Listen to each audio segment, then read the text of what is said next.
자, 오늘 이 말씀 쉽지 않은 말씀이에요. 이 말씀을 우리가 함께 나누기 전에 먼저 우리가 어떻게 의식하면서 생각하며 살고 있나, 다양하게 생각을 하면서 우리가 살고 있어요. 그래서 그 사람들의 생각과 의식의 수준이라고도 할 수 있고 또 차원이라도 할 수 있고, 이거 여러 가지 방법으로 나누는데 세 가지로 나누면 이렇습니다. 제일 처음에 가장 기본이 되는 것이 이게 합리적 사고라고 할 수 있어요. 합리적 의식 수준. 1 더하기 1은 2다라는 그저 평범한 논리 속에서 살고 있는 이러한 합리적 사고 방식을 가지고 신앙생활하는 경우가 있다고 하는 것입니다. 이런 어떤 생각의 차원과 그 사고 의식의 수준에 따라서 믿음의 상태도 달라지게 된다는 거죠. 합리적 수준에서 우리가 사고하고 합리적 수준에서 신앙생활할 때 믿음도 합리적 믿음을 갖게 되는 거죠. 그래서 논리적이고 과학적이고, 그래서 이해해야 믿겠다고 생각하게 되고, 그러다 보니까 성경을 어떤 계시의 말씀으로 보기보다는 옛날 고전으로 보기도 하고, 또 지혜의 말씀이라고 생각하고, 또 도덕적 규범이라고도 생각을 하고, 그래서 믿음 생활을 하긴 하는데 믿음이 논리적이 되고 학문적이 되고, 그러다 보니까 믿음이 능력이 아닌 사상이 되어버리는 이제 그런 신앙생활을 하는 경우가 있습니다. 그래서 그것이 결국은 종교 생활이 되고 또 문화 수준 정도로 이해하게 되면서, 그러다가 신앙생활을 도덕적 훈련 수준으로 생각하고, 그것이 지금 강해지면은 율법주의적 사고방식을 가지고 다른 사람을 또 비난하기도 하고, 교회는 다니는데 능력을 경험하지 못하는, 헌신이 없는, 그렇기 때문에 조금만 문제가 생기면 금방 교회를 스탑하는 그러한 어떤 신앙의 상태가 합리적 사고방식으로 신앙생활할 때 와지는 결과라고 할 수 있습니다. 자, 이거 말고 이게 저는 이제 1층이라고 생각하고 지하층으로 내려가면 전이성적 수준의 생각을 하면서 신앙생활하는 사람이 있어요. 전이성적 의식의 수준이다. 이것은 더 내려가는 거죠. 논리도 없어지고 뭐 어떤 합리적인 것도 없는 거죠. 그저 내가 원하는 것을 갖겠다는 생각만 남는 거예요. 욕심과 어떤 욕망, 이것이 지배하는 의식 수준에서 신앙생활을 하게 되면 물론 어떤 신비 체험을 갈구하긴 하지만 궁극적으로 내가 잘 살고 내가 원하는 거 이루어지고 사업 잘 되고 애들 잘 되고 그냥 잘 되고 복 받고 여기에만 머무르는 신앙생활을 하게 되는 거죠. 이걸 소위 우리가 기복신앙이라고 하기도 하고 또 번영신앙이라고도 하기도 하고, 뭐 기도 열심히 할 수 있습니다. 예배 열심히 나올 수도 있습니다. 그런데 복 받고 행복하면 되는 거예요. 그래서 어떤 학자는 이러한 사고방식을 갖고 신앙생활하는 분을 향해서 천박한 자본주의적 물질관을 내 신앙이다, 뭐 이렇게 아주 불편하게 표현을 하기도 합니다. 자, 이제 다시 1층으로 갔다가 2층으로 올라가요. 이 합리적 의식 수준에서 신앙생활하는 사람이 이제 1층에 있다고 한다면 그 2층으로 더 높은 차원으로 올라가게 되는데, 그것을 초이성적 의식 수준으로 신앙생활하는 사람이다, 이렇게 말할 수가 있습니다. 이것은 지하실에 있는 욕심과 내 중심적인 생각을 초월하죠. 그리고 1층에 있는 합리적이고 이성적인 논리를 거기서 와진 어떤 경직한 그런 생각의 구조를 뛰어넘어요. 그러면서 하나님과 영적으로 교제하게 되고 하나님의 마음과 그 생각을 내 가슴 속에 품게 되는, 그래서 논리와 이성을 초월해서 초이성적 상태에 머무르게 되는, 이것을 우리가 영성이다, 영성을 가진 그런 믿음을 초이성적 수준의 의식에서 갖는 믿음이다, 이렇게 풀어볼 수가 있다고 하는 것입니다. 이런 믿음은 찬양과 기도 속에서 하나님의 임재를 체험하게 되고 성경을 깊이 묵상하면서 하나님의 음성을 듣게 되고 어려움과 문제 속에서 기도하면서 그것을 초월하는 평안을 체험하면서 살아가는 믿음. 여러 가지 어려움 속에서도 거기에 묶이지 않고, 이런 초이성적 의식 수준의 믿음은 추구하는 가치도 높게 올라가게 되어 있다고 하는 것이, 이 보편적 가치 이상의 성경적이고 영적이고 영원한 가치를 추구하는 삶을 살게 되는데, 이것이 진정한 믿음이다, 이렇게 말할 수가 있다고 하는 것입니다. 제가 이런 말씀을 지금 드리는 이유는 오늘 봉독한 말씀이 성도들이 일반적이고 보편적 가치 이상의 추구를 사는 것이다 라고 하는 것을 말씀해 주시기 때문에 제가 이런 말씀을 드린 것이 바로 이유입니다. 오늘 본문이 처음에 서두에도 제가 말씀드렸던 것처럼 좀 어려워요. 왜냐하면 예수님께서 보통 하셨던 말씀하고 다르잖아요. 사랑하라, 평화하라 이렇게 말씀을 주셨는데 예수님께서 검을 주러 왔노라, 내가 불화하기 위해서 왔노라 그러면서 이해가 안 되는 말씀을 하신단 말이죠. 아니 예수님 왜 이렇게 저렇게 왔다 갔다 하신가, 정신이 없으셨나, 왜 이런 말씀하셨나 이렇게 오해할 수도 있겠습니다만은 우리 주님께서는 우리에게 필요 없는 말을 주시지 않아요. 성경에 있는 모든 말씀은 우리에게 진리의 말씀인 줄로 믿습니다. 그래서 이 어려운 말씀도 우리가 어떻게 하면 그러면 해석해내고 어떻게 하면 이 말씀을 우리가 소화할 건가 씨름해야 되는 것이 우리의 숙제란 말이죠.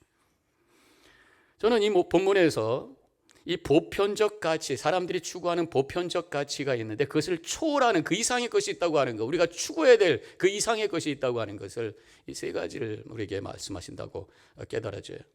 첫 번째, 이 믿음에는 화평 이상의 것을 추구하는 것이다.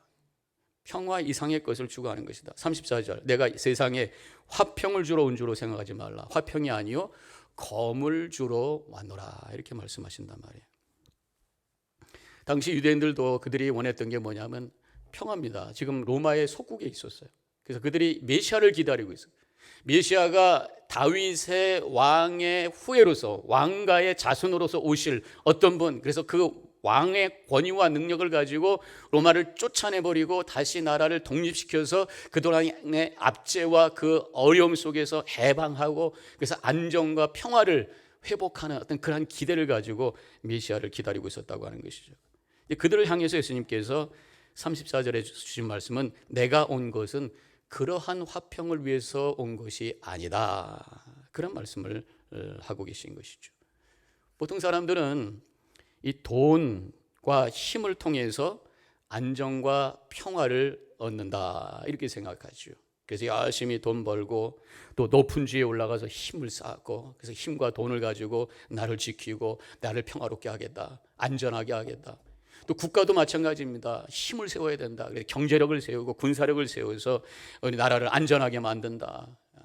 근데 북한은 경제력은 포기한 것 같아요. 그냥 군사력만, 그래서 핵무기만 만들어서 백성들이 가난하고 뭐고 다 필요 없어요. 그냥 군사력만.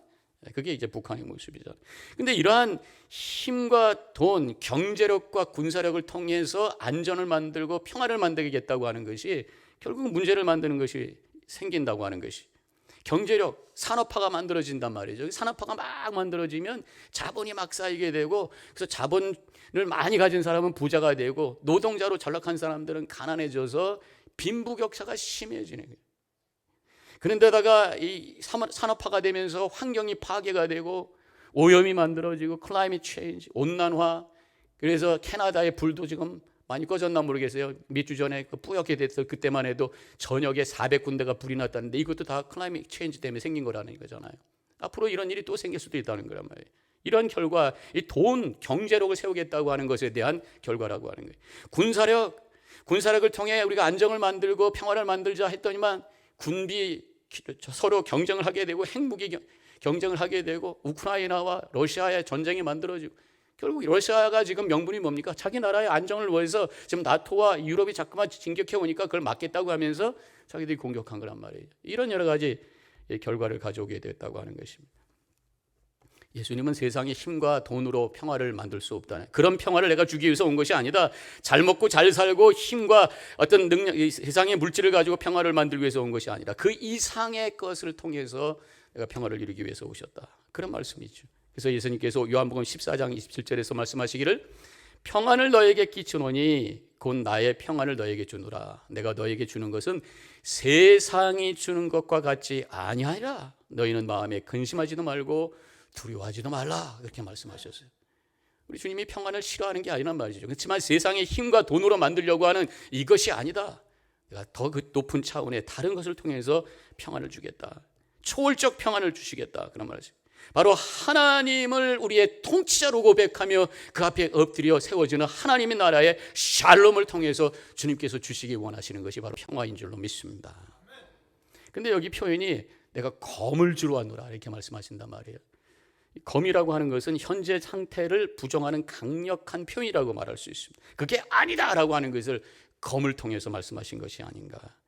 돈과 힘을 가지고 세상을 안전하게 만들고 평화를 만들려고 하는 거 그거 아니다 라고 하는, 예수님께서 주시는 평안과 평화는 바로 내적인 것이다.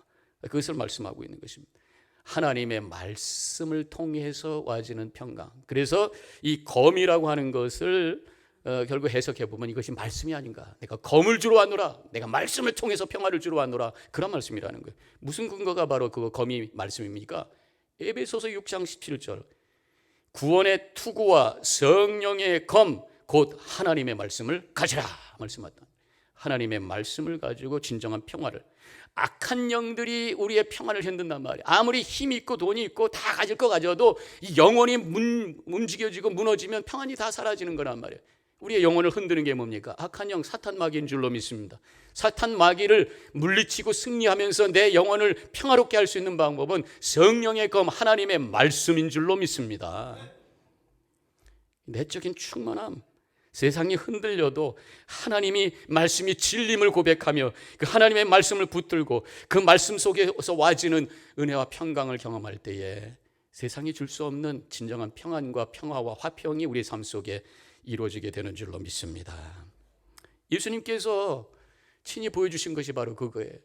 사탄 마귀가 예수님을 시험할 때에 말씀을 통해서 그것을 이겨내시면서 평화를 이루셨던 것을 보게 됩니다.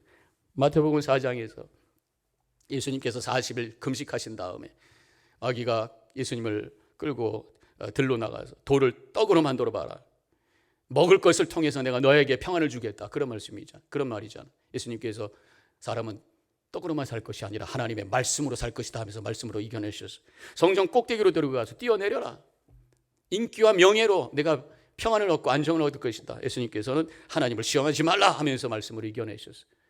또 성전 산 꼭대기로 올라가서 나에게 절하면 모든 것을 주겠다, 세상의 권력으로 너가 안정과 평안을 얻을 수 있다. 예수님께서는 하나님만 섬겨라, 그만 경배하라, 하나님만 경배하라 하시면서 말씀으로 이겨내셨다고 하는 것입니다. 주님께서 주시기 원하시는 것은 잘 먹고 잘 살고 큰 힘을 누리면서 사람들에게 박수받는 것을 통해서 주어지는 안정과 평안이 아니라는 거예요. 하나님의 말씀으로, 예수님 자신이 말씀으로 이 땅에 오셨고 우리의 생명의 양식이 되셔서 예수 그리스도를 통해서, 복음을 통해서, 하나님의 말씀을 통해서 주시는 평안을 주시기 원하시는 것이 주님의 뜻인 줄로 믿습니다. 예수님께서 내가 검을 주러 왔노라 하신 것은 오히려 하나님의 평화, 하나님의 나라를 이루기 위해서 성도들이 때로는 아픔을 경험할 수 있다라는 말씀이기도 한다고 하는 것입니다. 내가 포기하고 내가 잘라내야 될 것이 있다고 하는 말씀으로 또 이해할 수가 있는 것이에요. 제가 수요일 날 함께 나누었던 그 이해합니다마는 일본의 어느 교회에서 남자 셋이 나와서 중창을 하는데 너무 아름답게 찬양을 하는 거예요. 근데 사람들의 모습이 지금 달라. 등치가 이만하고 반팔을 입고 있는데 여기에 막 타투가 있고, 그래서 끝나고 나서 한 사람이 이제 간증을 합니다. 여러분들, 우리 세 사람이 공통점이 세 가지가 있습니다. 첫째는 아시다시피, 여러분들 보시다시피 우리가 타투가 있고 야쿠자 출신입니다. 야쿠자가 뭡니까? 조직 폭력배, 일본에 있는 조직 폭력배. 그리고 두 번째 우리가 공통점은 와이프가 다 한국 여자분입니다. 그리고 믿음이 좋은 부인들입니다. 우리가 부인들 때문에 부인들이 그렇게 기도하고 우리를 위해서 건면해서 다 예수 믿었습니다. 그러면서 자기들 부인들 얘기를 하는 거예요. 그 다음에 세 번째 공통점이 있습니다. 그래서 짠 하면서 액기손가락을 드는데 세 사람 다 액기손가락이 없는 거예요. 우리가 예수 믿었어요. 그래서 예수님 말씀대로 살기 위해서 이제 모든 것을 다 포기하고 내려놓고 예수님만을 따라가기 위해서 우리 두목에게 가가지고 떠납니다 했더니 단칼을 탁 책상에 꽂으면서 잘라. 그래서 우리가 다 액기손가락을 자르고 나왔습니다. 그러면서 눈물로 간증했다는 얘기죠. 여러분들, 이 말씀을 들으면서 그들이 진정으로 예수 그리스도를 믿고 예수님께서 주시는 그 은혜와 구원과 평강의 삶을 살기 위해서 아픔을 경험했다고 한다면 우리는 예수님을 따르기 위해서 어떤 아픔이 있었어요? 내가 내려놓은 게 뭐가 있어요? 내가 잘라낸 게 뭐가 있어요? 한번 우리 자신을 되돌아보면서 질문해 봐야 될 것입니다. 자, 두 번째는 믿음은 가정의 행복 이상의 것이다. 첫 번째로는 세상이 주는 평화, 화평 이상의 것이다, 이 말씀이었고, 두 번째로는 가정의 행복 이상의 것이 있다. 35절, 내가 온 것은 사람이 그 아버지와 딸이 어머니와 며느리가 시어머니와 불화하게 하려 함이니 말씀하고 있습니다. 사실 이 가정의 행복은 보편적 가치, 모든 사람들이 추구하고 있는 것입니다. 성도들도 간절히 바라고 있는 것입니다. 그런데 성도들은 그 이상의 것을 또 염두에 두고 추구하는 사람이라고 하는 것을 말씀하고 있어요. 사실 우리의 현대가 각박해지면 각박해질수록 가정 행복에 대해서 더 많이 이야기를 하고 있습니다.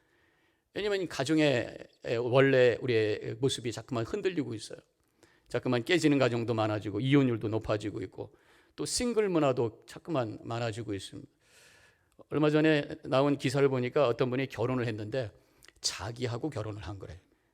그래서 결혼식을 했다는 거예요. 자기하고 결혼식을 하고 신혼여행을 갔대요. 자기하고 신혼여행 가고 자기하고 살림 차려서 산대요. 혼자 사는 거죠. 그러면서 자기가 자기를 너무 사랑해서 자기랑 사는 것이 너무 행복하다, 혼자 사는 것을 그렇게 표현을 했다는 그런 얘기도 있어요. 이제 다른 사람하고 결혼을 하는데 문제는 또 이성이 아니고 남자가 남자, 여자가 여자하고 또 사는 그런 세상이 또 되어가고 있다고 하는 것입니다. 절대적인 진리가 허물어지고 있다고 하는 거예요. 그러다가 보면은 한 남자가 두 여자, 한 여자가 두 남자가 사는 세상이 될 수도 있고, 강아지와 결혼한다고 그러고 고양이와 결혼한다고 하는 그런 얘기가 생기면 어쩔까, 그런 생각도 해보게 되죠. 그래서 요즘에는 아이들이 누구하고 연애하고 있다면 그저 다른 거 다 괜찮다, 그냥 동성만 아니면 된다, 뭐 이런 얘기도 하기도 하고, 뭐 이런 세상이 되어가고 있다고 하잖아요. 결혼제도는 하나님께서 만들어 주신 줄로 믿습니다. 아담을 만드시고 독초하는 것이 안쓰러워서 여성인 하와를 만들어 주시고 한 몸이 될지라 하면서 가족을 만들어 주신 거예요.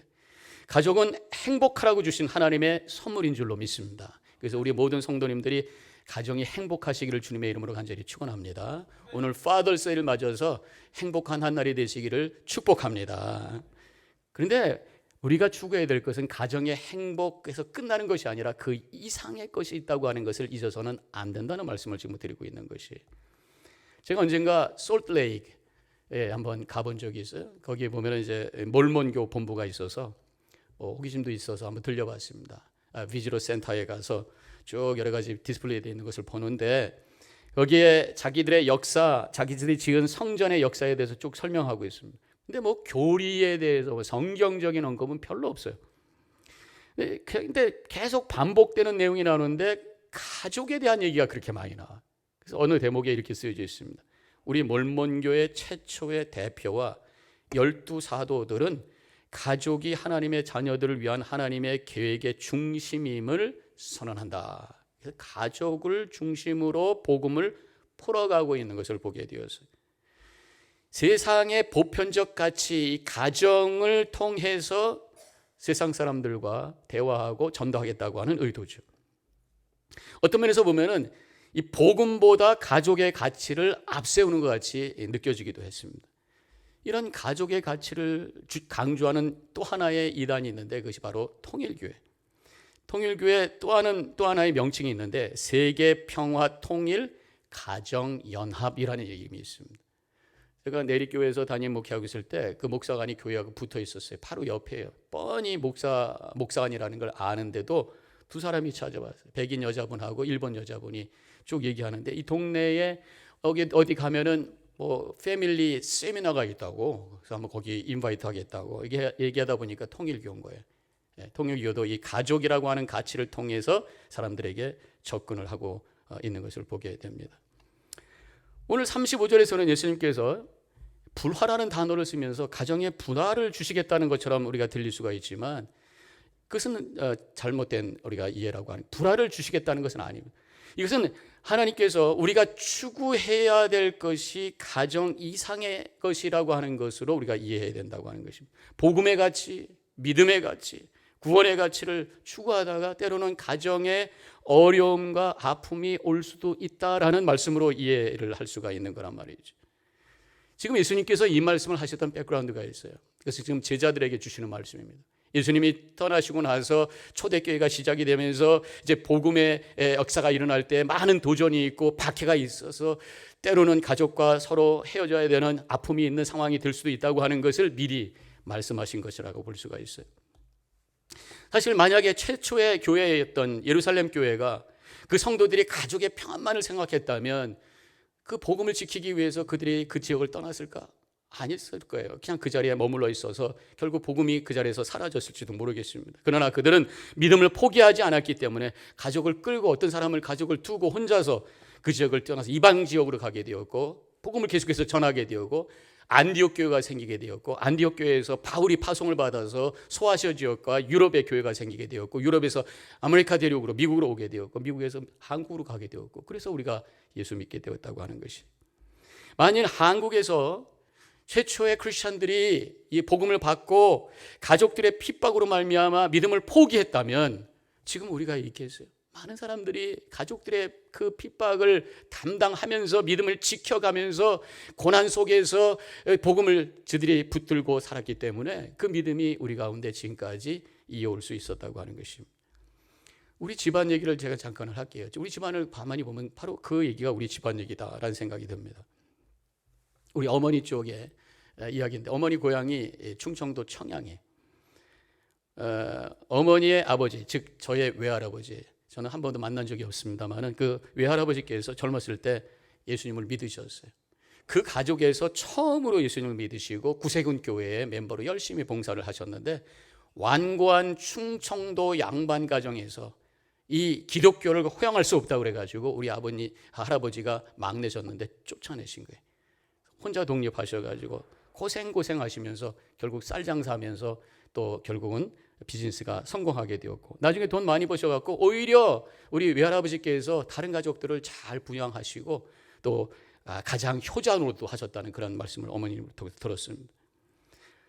어머니가 말씀하시는데 우리 외할아버지께서 이제 밖에서 독립하고 또 결혼도 하고 사실 때에 자주 증조 할아버지 댁으로 가신 거예요. 자전거 타고 가는데 앞뒤에 우리 어머니와 동생을 태우고 가실 때마다 찬송가를 많이 부르셨대요. 예수 사랑하시면 얘들아 불러라 하면서 자전거 타고 가셨던 그게 기억이 난다. 믿음이 참 좋으신 외할아버지셨던 것 같아요.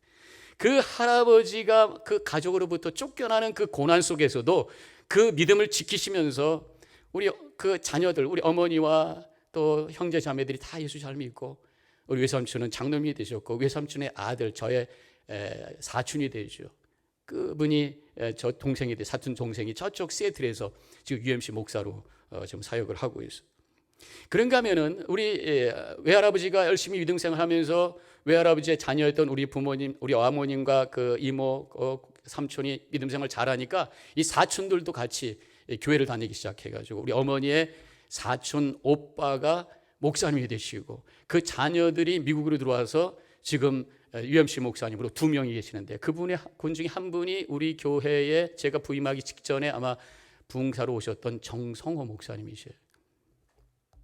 그런데다 이제 그 목사님이 되셨어요. 그분이 어머니의 사촌 오빠가 목사님이 되셨는데 결혼했던 그 좋은 믿음이 좋은 부인하고 결혼한 사모님이시죠. 정성호 목사님의 어머니. 그쪽에도 또 예수 잘 믿는 사람들이 생기면서 거기에 조카들이 예수를 믿게 되고 조카들이 목사가 되어서 그분들도 또 UMC 목사님 2분이 또 계셔요. 그 중에 한 분이 뉴저지에 있는 도상원 목사님. 그래서 저희 가문은 UMC에 있는 목사만 지금 6명이 있는 거죠. 그리고 외할아버지께서 청양에 최초의 감리교회를 세우시고 우리 어머님의 큰오빠 큰 외삼촌께서 장로교를 세우시고 또 우리 저 조카들 중에서도 지금 목회하는 사람도 있고 그 남편이 목회하는 사람도 있고 한 분이 가족으로부터 그렇게 쫓겨나는 아픔을 경험했지만 그러나 복음이라고 하는 가치를 잃어버리지 않고 그가 믿음 안에 살았기 때문에 그 가정을 오히려 영적으로 살리는 놀라운 하나님의 은혜의 통로로 쓰임받는 역사를 이룬 줄로 믿습니다. 이것이 바로 주님께서 주시는 말씀이 가정의 행복 그 중요한 거지만 그 이상의 가치 이 복음, 믿음, 구원이라는 가치를 잊어서는 안 된다라고 하는 거죠. 저는 우리 모든 성도님들의 가정이 복음으로 하나된 복된 가정이 되시기를 주님의 이름으로 간절히 축복합니다. 마지막으로 세 번째로는 건강과 장수 이상의 것이 있다고 하는 메시지가 오늘 말씀이 있어요. 39절에 자기 목숨을 얻는 자는 잃을 것이요 나를 위하여 자기 목숨을 잃는 자는 얻으리라. 이 말씀은요, 나의 목숨만을 위해서 사는 사람은 진정한 생명을 얻을 수 없느니라, 이렇게 풀어볼 수가 있습니다. 목숨 이상의 생명이 있다는 게, 인생은 그저 목숨 부지를 위해 사는 것이 아니라 진정한 생명을 얻기 위해 살라는 말씀이, 연명을 위해 살지 말고 영생을 위해 살라는 말씀이란 말이지. 먹고 사는 것으로 끝내지 말고 복음을 붙들고 진정한 생명, 영원한 생명을 소유한 자로 살라는 말씀이, 영생을 위해서, 복음을 위해서, 진정한 생명을 위해 살아가시기를 주님의 이름으로 간절히 축원합니다. 건강하게 오래 사는 거 참 중요합니다. 모든 사람들이 바라는 거예요. 그래서 운동도 하고 약도 먹습니다. 저도 보니까 나이가 이렇게 들어가면서 약이 자꾸만 많아져요. 뭐 바이타민도 먹어야죠. 뭐도 먹어야죠. 그래서 또 자꾸만 잊어버리니까 월화수목금토일 따깡따깡 그런 것들 많이 하시죠 이제. 그러면서 건강을 챙깁니다. 또 막 걸어 다니기도 하고 건강해야죠. 제가 체리에 있을 때 노인학교가 있었습니다. 보람학교라고. 그래서 오전에는 이제 강의를 하고 점심 같이 먹고 오후에는 무슨 특별 활동도 하고 그랬었는데, 어떤 강의가 필요할까 해가지고 앙케이트 조사를 했어요. 그래서 어떤 강의가 좋습니까? 쭉 여러 가지가 있었는데 제일 원하는 강의가 뭔지 아세요? 건강이죠, 건강. 그래서 그 동네에 있는 의사 선생님들 다 초대해갖고 한번 와가지고 다 말씀을 너무들 좋아하시는. 그래서 어르신들 앉아서 말씀할 때 이렇게 보면은 뭐 두 가지입니다. 한국의 정치 얘기 하시든지 아니면 어디 아파? 나 여기 아파. 뭐에 좋아? 이제 건강에 대한 얘기를. 이 건강이 굉장히 중요한 거예요. 근데 이 육신의 건강, 육신의 삶보다 더 중요한 것, 우리가 잊어서는 안 되는 것, 추구해야 되는 것이 있다는 말씀. 그것이 바로 영원한 생명인 줄로 믿습니다. 사실 인생은 짧잖아요. 옛날엔 7, 80 그러다가 요새는 8, 90, 조금 있으면 90, 100 이렇게 나갈지 모르지만 결국은 짧아요. 그러나 거기에만 모든 것을 투자하지 말라는 말이에요. 왜냐하면 그 이상의 생명이 있기 때문이라는 것이죠. 저는 목회하면서 참 장례식을 많이 집전을 합니다. 장례식을 집전할 때마다 누워 계신 분을 보게 되잖아요. 인생의 끝이 저게 달하면 굉장히 허무하다 이런 생각이 들어요. 특별히 이제 또 장지에 가가지고 하관 예배를 보고 어떤 때는 관을 그대로 위에다가 올려놓고 내려놓지 못하고 올 때도 있어요. 다른 사람들 다 혼자서 관에만 뚝 누워있는 모습을 보면서 인생이 저게 달하면 무엇인가, 이게 뭔가, 인생이 뭔가 하면서 씁쓸한 그런 생각을 갖게 돼요. 분명한 것은 인생은 그것이 끝이 아니라고 하는 것, 그 이상의 것이 있다고 하는 것을 우리 분명히 믿음으로 고백해야 될 줄로 믿습니다. 믿음은 건강에 사는 것만이 다가 아니라고 하는 것이죠. 우리가 죽음은 끝이 아니라고 하는 것입니다. 죽음 이후에 계속되는 존재가 있는데 두 가지로 존재하게 되어 있어요. 바로 생명으로 존재하는 영혼이 있고 죽음으로 존재하는 영혼이 있어요. 아니 뭐 죽었으면 끝나지 뭐 죽음으로 존재합니까? 성경적으로 보면은 죽음으로 존재하는 거예요. 이게 무슨 말씀입니까? 계시록에 가보면은요, 둘째 사망이라는 단어가 나옵니다. 둘째 사망, 곧 불못에 던져질 것이다. 바로 지옥으로 가는 것이죠. 죽음과 같이 영원히 고통 속에서 존재하는 이 죽음의 존재로 우리가 남을 것인가, 아니면 주님과 함께 영원히 기뻐하는 생명의 존재로 남을 것인가, 이것이 우리가 지금 바라보는 바로 두 가지의 선택이라고 하는 것입니다. 우리 모든 성도님들 이미 주님께서 주신 믿음 잃지 아니하고 예수 그리스도를 그리스도 복음으로 그리스도로 고백하며 주님과 함께 영원히 천국에서 영생을 누리시는 은혜 가운데 걸어가시기를 주님의 이름으로 간절히 축원합니다. 오늘 이 말씀을 정리하면서 우리가 분명히 고백해야 될 것은 이 세상에 돈과 힘으로 주는 평화 이상의 평화가 있다고 하는 하늘의 평화를 추구하고 육신의 가정 이상의 천국의 가족, 천국의 하나님 아버지가 있다고 하는 것을 잊지 말고 우리의 육신의 목숨보다 더 영원한 하나님의 생명이 있음을 믿고 그것을 추구하는 그런 믿음의 여정을 통해서 하나님 영광 돌리시고 우리에게는 큰 은혜가 되는 복된 삶을 살아가시기를 주님의 이름으로 간절히 축원합니다. 기도하십시다.